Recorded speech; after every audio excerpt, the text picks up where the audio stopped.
how God answers the prayer, and we feel the presence of the Holy Spirit as we worship God. So thank you for that. As I was preparing the message, and I prepared another one, but God gave me this message last night. Tunay nga na ang Panginoon, ano man ang gusto natin, iba talaga ang gusto ng Panginoon. Dahil alam niya kung ano talaga ang kailangan. Dahil sabi ko, Lord, this is what I want to preach, because I really need this one. Like, I saw in myself that there are many things that I need, and also in the church, and I really prepared that 1 week, but last night it was changed. So I said, Lord, truly not our will be done, but His will be done. Now the message for today is complaining or arguing. Philippians 2:14 and 15. Hallelujah. So Philippians 2:14, 15. Let us read. Ready ba kayo? Amen. Okay, let us all read together. 14, it says here. Philippians 2:14. Philippians 2:14 and 15. 14, it says here, do everything without complaining or arguing. That is 14. 15, so that you may become blameless and pure, children of God without fault, in a crooked and depraved generation, in which you shine like a star in the universe. Amen. Let us all pray. Would you mind to all stand and let us all pray that the Word of God will manifest in our life. Hallelujah, Father God. Hallelujah. Oh, hallelujah, hallelujah, Father God. Father, thank you for your word that we have just read. We believe that your word that you have given unto us will nourish our spiritual life. I pray, Father, that as we continue to learn your message, Lord God, let your Holy Spirit speak to the individual. Whatever you want us to know more about your word that you have given us right now, Father, we need your Holy Spirit to speak. And we ask you to open our spiritual ears that we will hear the voice of your Holy Spirit. This we ask in the mighty name of Jesus we pray. Amen. Please be seated. So, this is the word that God has given us. Do everything without complaining. Complaining. Have you been complaining? Yes. Have you been also arguing? Yes. Okay. In your family? Yes. Yes. Okay. So, not many of you are not complaining, are complaining in the family. In the employer? Yes. In the church?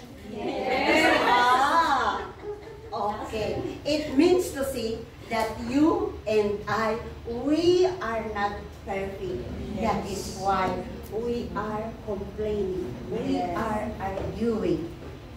Why? It's because we want our own will. Gusto natin ang nasusunod is ourselves. We want what ourselves like. We do not like the idea of others. We want our ideas. We think that ours is better than others.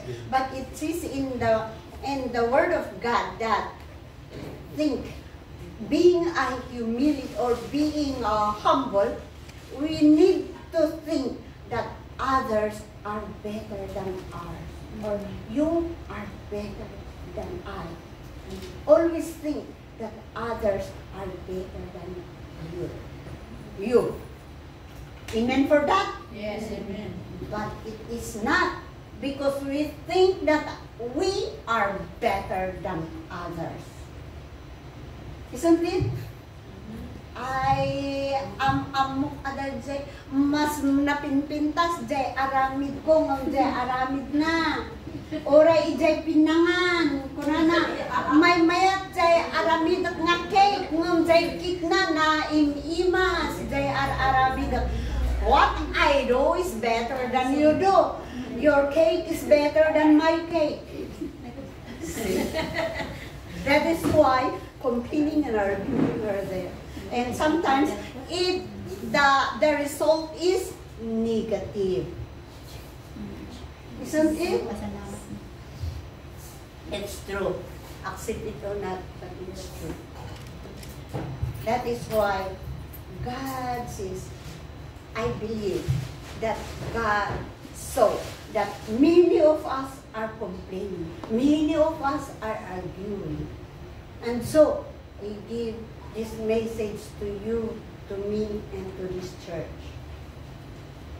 All have seen in the Philippians, because he's talking to the Philippians. He observed, and he have known that many of the believers in Philippians are arguing, are complaining. That is why he advised us. He advised. He told this word or this message. He says, do everything without complaining, without arguing. Amen? Amen. So tell yourself, do everything without complaining, without arguing. Amen?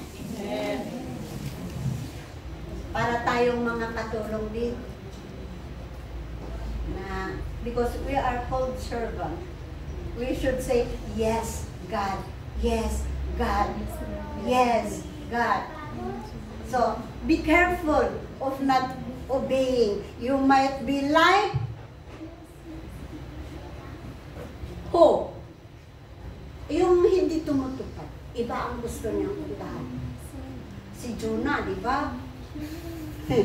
Dahil alam niya na ang Nineveh ay grabe ang pag-ugali, grabe.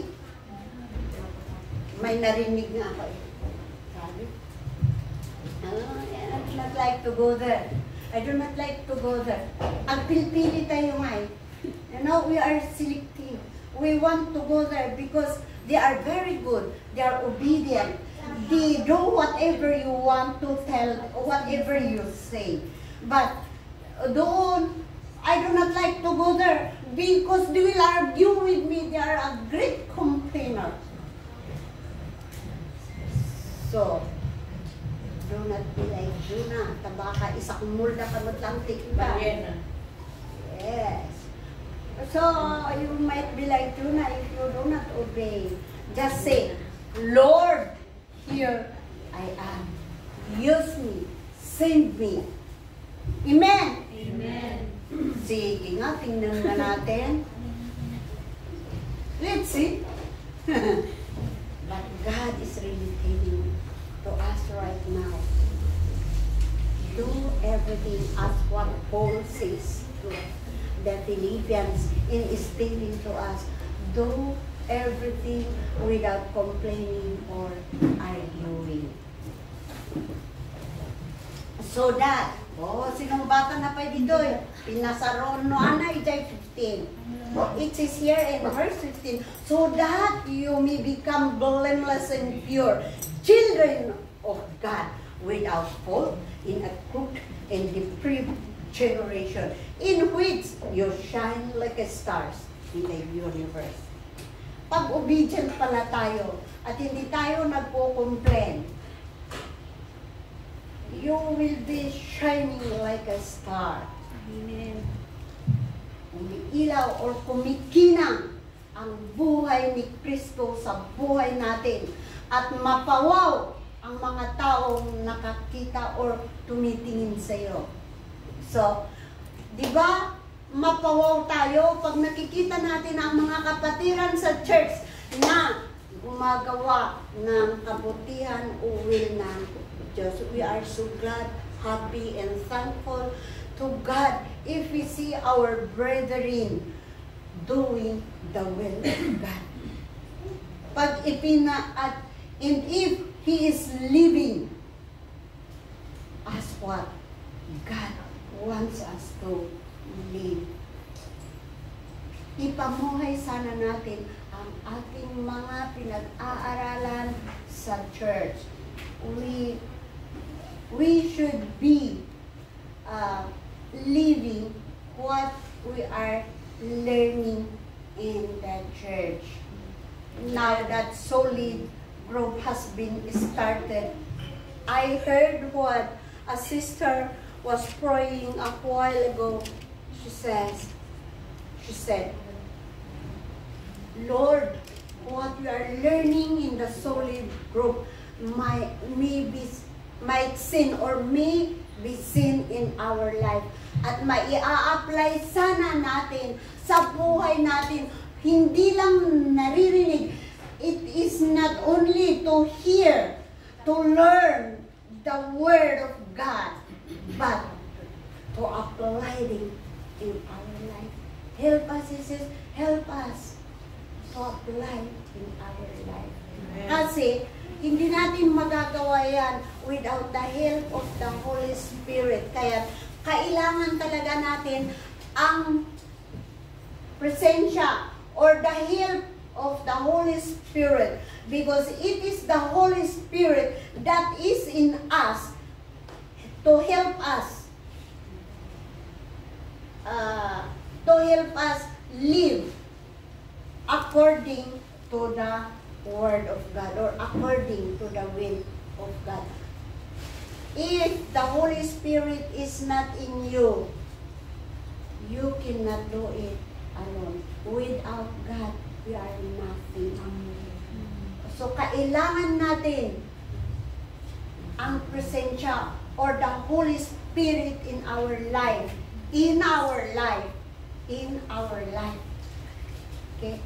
So that you can do all things through the help of the Holy Spirit that is in you. Kaya kailangan nating i-desire.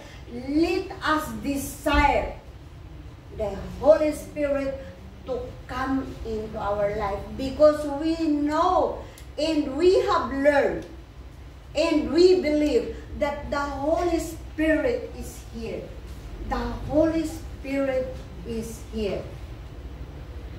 But you need to invite the Holy Spirit in your life, like you have received Jesus Christ in your life.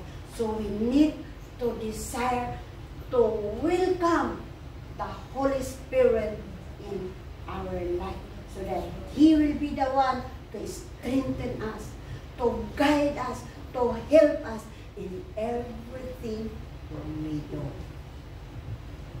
Kasi kahit nga yes kaya ng yes, but remember, the enemy is also here. Is like a roaring lion, looking any hole in your life to enter into distract you, into destroy you, into steal what you have in your life. That is why we need the Holy Spirit to discern what is around. Once you have the Holy Spirit, you can discern who is in front of you. Amen. Desire to have the Holy Spirit inside your life. To God be the glory. Again, it says here in 14, do everything without complaining or arguing. So, Paul wants the Philippians to eliminate their discontentment in grumbling over or even do complaint or even do they are complaining. It becomes like Paul have seen that the cause of the negative in their life is because of they always complain. He have seen many things that is not good in their life. It's because they are complaining. They are always arguing. So, it is good for us to obey. Obey and not complain.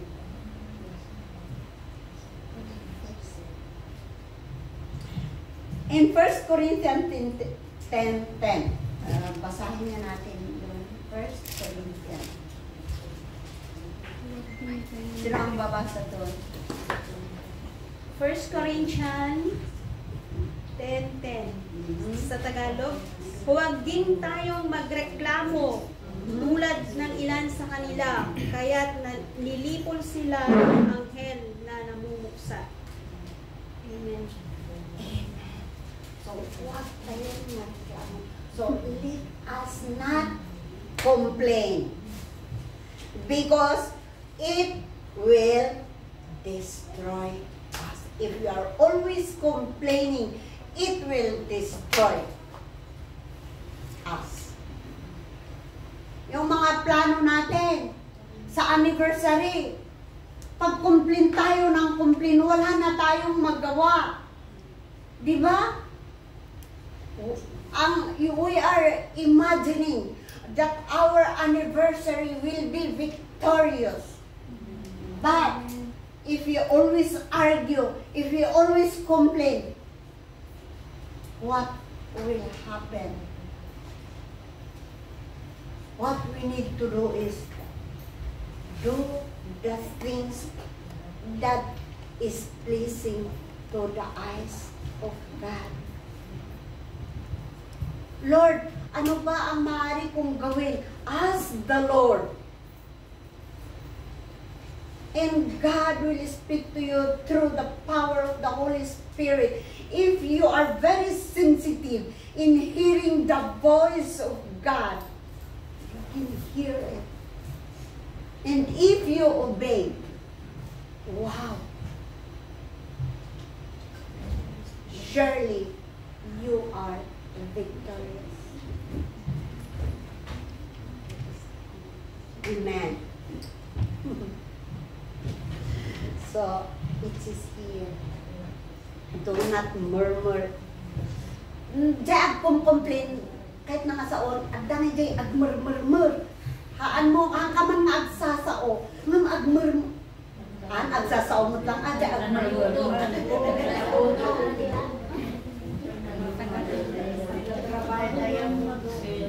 Yes, agdangay jay agtatrabaho, ngam agmurmurmur. Word, madidadjay.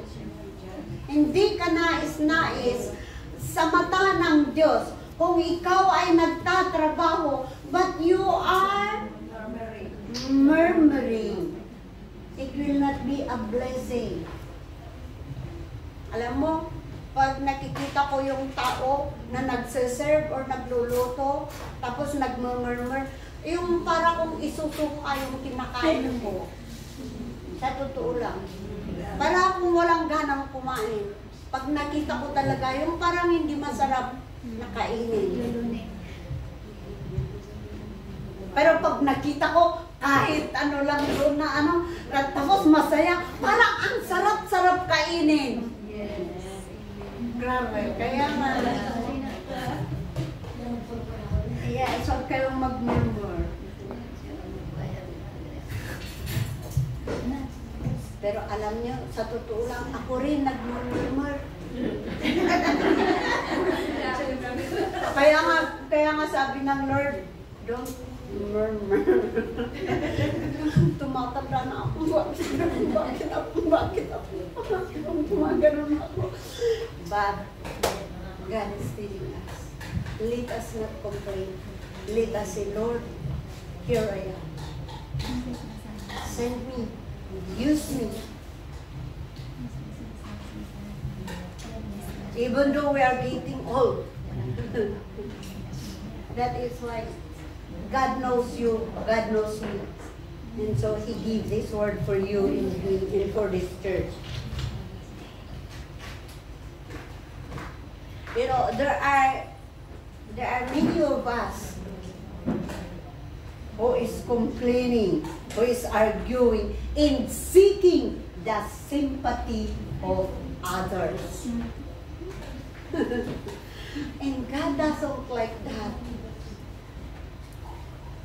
Siguro, ang is-ism kayo, maybe you are smiling at your seat because you are one of them. And God said, for now, stop murmuring, stop arguing.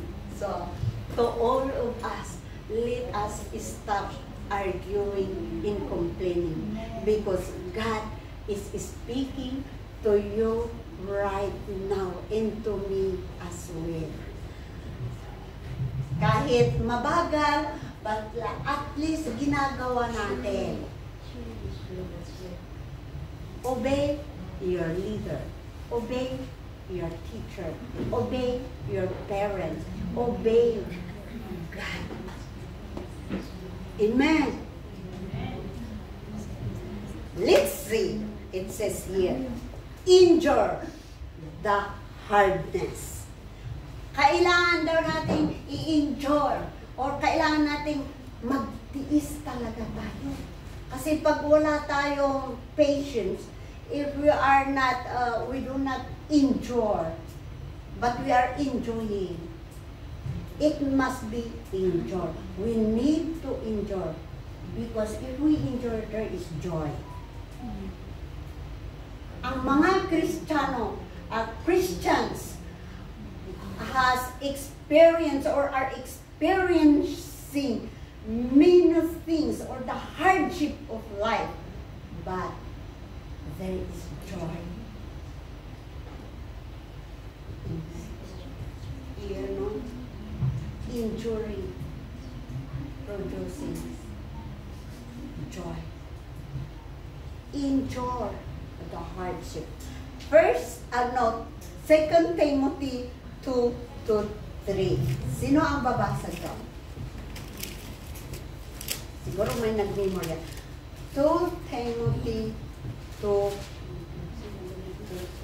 2 Timothy 2:2 and 2:3. 2 Timothy 2. And the things that you have heard from me among many witnesses, commit this to faithful men who will be able to teach others also. Verse 3.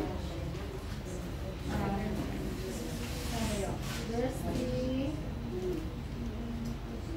You therefore must endure a hardship as a good soldier of Jesus Christ. Amen. What did you read? Endure hardship as a good soldier of Jesus Christ. Amen. As a servant of Jesus Christ, you need to endure the hardship. Endure the hardship. Kaya, pag servant pala tayo ng Lord, there is endurance. Kailangan pala nating mag-endure. Amen? Endure. Hardship. Endurance. Yes. Number 2 is comfort your souls together. Kailangan din nating i-comfort ang ating sarili.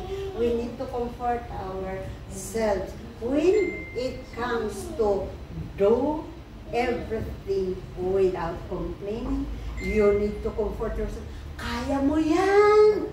Sige, anak ka ng Diyos. Hindi ka pababayaan ni Lord. Kasamang-kasama mo si Lord. God is with you. He will never leave you nor forsake you. So, kaya natin yan. So, you need to comfort yourself. Do this. When I am going out, do this. Said the employer. Sabi, huwag ka nang magmurmur. Kaya ko yan. Dahil anak ako ng Panginoon. God is with me. I will do that. Oh, pagkaalis niya, gawin mo kaagad. Bago ka maglakot siya. Pero iba eh. Ang ginagawa ko noon, yes ma'am. Yes ma'am. Do this when we are out. Yes ma'am. Ang ginagawa ko, binibilang ko. Ay, sa Thursday pala, sa Wednesday ko na lang gagawin. Pero pag hindi ka na matulog hanggang sa gabi. Because I will go out and see the beauty. Go around and have eye shopping. Now it is already Wednesday. I will work until the night, until the morning. Say, I know. But no. Gawin muna. So, gawin muna para hindi ka na mag-complain. Kasi, pagdating ng amo mo, pagod na pagod ka. Come and carry these many things that I bought. So, of course, nabanog ka. Okay. Kung kunan ajay amo mo, why like you are so tired? Hindi ka pala natulog. It is not only tired, but puya.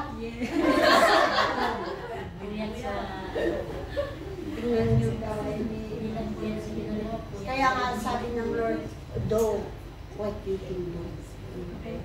Gawin muna natin bago tayo maglakot siya. Pray first before doing things. Amen? Seek ye first the kingdom of God, and all those things shall be added unto you. Iba kasi ang sinisik natin, iba kasi ang inuuna natin. But Lord is teaching us to do first the good things. Amen? And everything, give thanks, for this is the will of God in Christ Jesus concerning you. Kailangan nating i-comfort. Makikita natin yan sa 1 Thessalonians 5:11 and 1 Thessalonians 5:18. Kailangan nating i-comfort ang ating sarili na if others can, why can't I? Amen?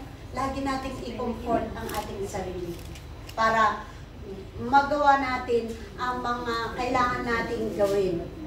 Minsan kasi, sinasabi natin, sabi ng Lord, go. Tapos, ay, grabe doon, magagaling sila. They are very intelligent than I. How can I share the word? Parang alam na nila, kaysa mga papastoryan, paano ako mag-preach? Alam nila. But you need to comfort yourself. You can do it. If others can, why can't I? Kasama ko si Lord. Amen. Tuturuan ka ng Panginoon ang iyong gagawin. Basta mag-obey ka lang. At si Lord na lang ang bahala sa iyo. obey, and God will help you. So number 3, do all things without complaining or complaining. Murmuring or complaining. So let us not, it says here, let us not complain, let us not murmur. It says in Philippians 2:14. Get away from arguing. Amen? Nakikita natin na karamihan sa mga babae, chismosa. Yes! Ako rin. Pag nag-ano na tayo, sige na, mag-chismis tayo. Basta ang i-chismis natin, yung totoo. Pero we are very good in reasoning. Chismis pa rin yan. Maraming marites kahit sa loob ng church. Nagmamarites tayo kahit totoo, minamarites natin. Bakit totoo naman yun, Pastor? Ay, totoo. Huwag mo nang sabihin kasi mapapahiya yung tao. Maganda naman talaga siya eh. Pray. Pray na lang. Bakit kailangan mong pang sabihin maganda? Maganda naman talaga siya eh. Pero iba kasi tayo eh. Yung negative, ang itinichismis natin. Hindi yung maganda. Hindi natin sinasabi yung mga encouraging you. Yung mga encouragement. Yung nakakapag-encourage sa atin, sana ang pag-uusapan natin. Pero yung pag-uusapan natin ay negative. Kaya't nagiging negative ka rin. Is that true? Yes. Ako rin, minsan, para kang pag lagi yung pinag-uusapan mo negative, di-negative din ang sasabihin mo. Yes, kaya it says here, get away from those things. Get away from arguing. It is in Proverbs 23. Proverbs 23. Sino ang babasa dyan?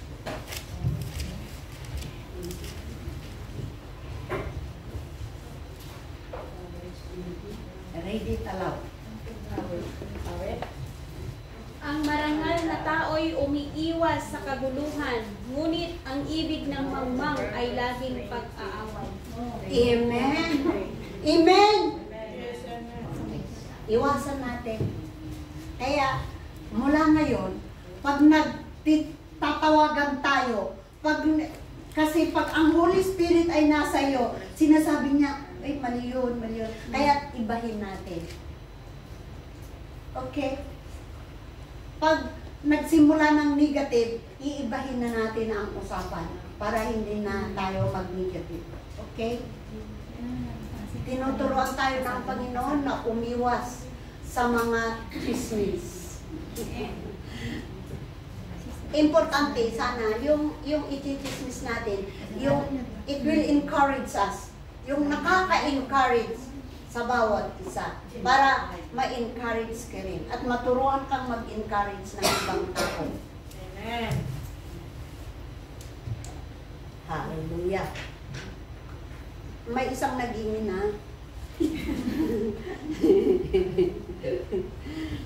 Hallelujah. To God be the glory.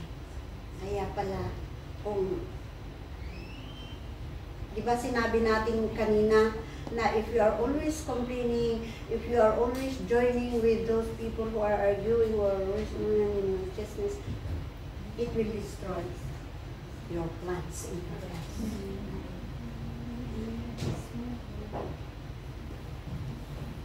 Pag mayroon tayong hindi naunawaan o mahirap unawain o nakita natin na hindi ka nais-nais, huwag na nating pag-usapan, kundi pag-usapan kay Lord. Ibigay natin kay Lord. I-pray natin.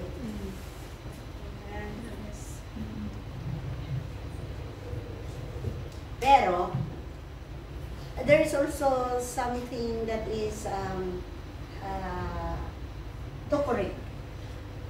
Because we have our prayer warrior, we have a day, a night to pray.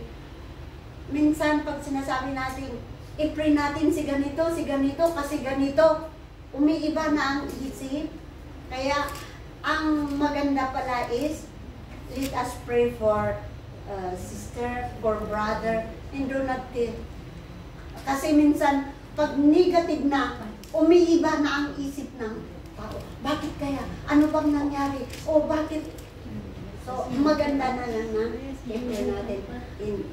The Holy Spirit knows what you are praying. Okay kung may sakit. Pray natin kasi may sakit siya. Okay yun. But be careful of saying something that destroy our brethren. Amen! Amen. So that, kailangan na, yun nga, kasasabi lang natin, we just say that get away from arguing, from negative things, because it will worsen. Lalalo na nga, Jay, madikin ka. Amen. So, let us get away from those things. Tapno itikas ta, dyan ngay mudmukot na pintas. Tano, dati imbaga daking kakot, madmade, na nga papintasan timod mo. Amen. So nga, ti baga tayo gayam, ti agbibinaga tayo gayam, no, paragsako na, ti tao nga agtrabaho.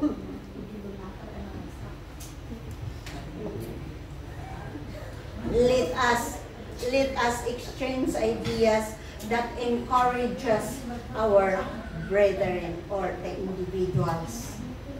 Though there are times that makes us cry, but the answer is prayer. Always run to prayer.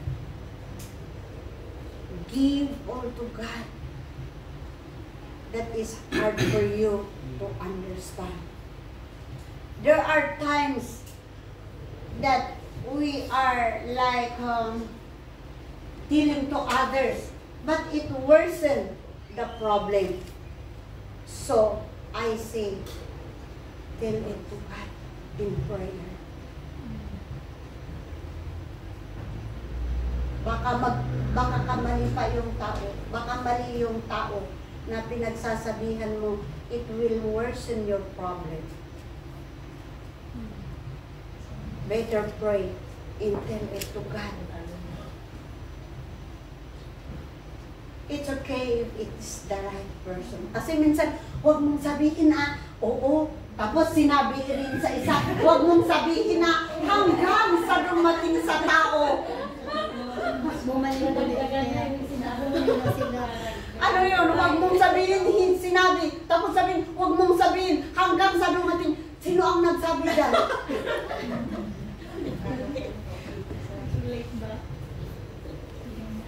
God is really good. He wants us to change us. He wants to renew us because there are things that we need to change in our life.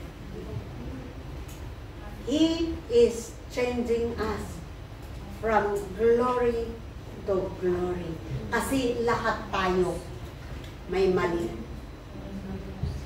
Amen? But by the help of the Holy Spirit, surely we can do the will of God in our life. So let us say, here I am, O Lord God. Use me. Send me to the nations. Use me in any ministry that you know I can do it. Siya kasi magaling siya ng gitara. Siya kung no. Hindi, may narinig ako kanina na nagsabi rin na hindi paggalingan ang what is that? Share. Yes, hindi pagalingan pag mag-share tayo ng Word of God, hindi pagalingan. If we share the Word of God, it is not by your might, it is not by your knowledge, but the knowledge of God. Because the beginning of wisdom is God. Amen. So, wag tayo, wala akong kaalam-alam. No, just share what you can share. Pray what you can pray. Amen. Amen. So, lahat tayo ay pwedeng magamit sa ministry na God na ibinibigay ng Panginoon sa atin. Dahil kilala tayo ng Panginoon. God knows us. God knows that we can do it. That is why He is bringing you at that ministry. Amen. Amen. Let us all stand. It says here, Philippians 2:14. Do all things without complaining, without arguing, without murmuring. Amen. Let us all stand.